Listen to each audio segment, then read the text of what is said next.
Hello everyone, my name is Gulmira and today I'm going to show you a tutorial on Infogram. It requires Wi-Fi access, but other than that, we can use any web browser and just type in www.infogram.com. There's no app for it as of just yet, but we can be hopeful. So let's scroll down and just see on this general information about Infogram. We can also click on some examples just to check what Infogram has to offer. Infogram is an infographic maker that helps us create highly effective visuals for data-driven content. I do want to draw your attention to this pricing button right here. As you can see, Infogram has a few different plans available. However, I believe the basic one is pretty sufficient for educational purposes. So to start using Infogram, you have to create an account. And to do that, we're going to click on Get Started here. It takes us to the sign up page. We have a couple options here. Either we sign up with the already existing account, like your Google or Facebook, or we can type in email, create a password, prove that you're not a robot, and we'll be good to go. I think just to save time, I'm gonna go ahead and sign up with the Google account. All right. After logging in, here at the top of the page, you can see template library for various projects like posters, slides, reports, infographics. And to start creating, you can get a head start with one of these templates or start fresh with a blank page right here, which I think I'm gonna go ahead and do that. And once in the editor, you can add objects on the from this toolbar on the left.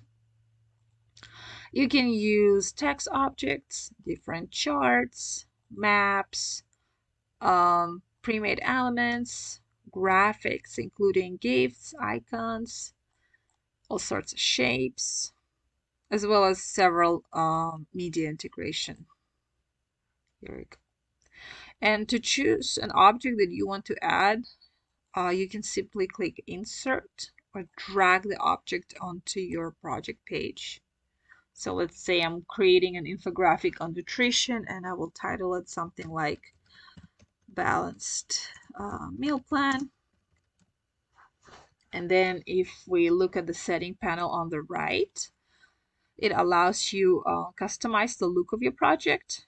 You can change the color or the font, just play with different font size, add animations, and just make it look as personal as you'd like to. Another feature that I especially appreciated Infogram for is,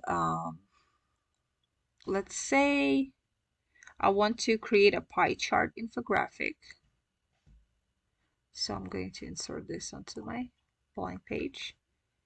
And I need to add some data, right? So you can do that by simply copying and pasting right into the table, or you can upload an Excel file, or you have an option of adding documents from Google Drive or Dropbox, or just using different database integrations, which I thought was pretty cool. I really appreciated that feature. So once you've done creating your content, you can choose how you would like to download and share it. So to download your project, you just click on download, and as you can see, you have a few options. You can download it as a PDF or GIF.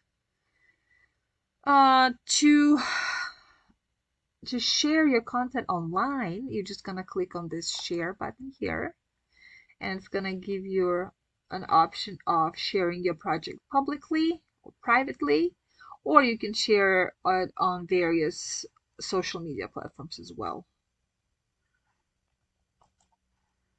So I'd like to take you back to the template library and just click on different examples so we can see how other people used infographics in their classrooms. I think Infogram can be an effective addition to your classroom.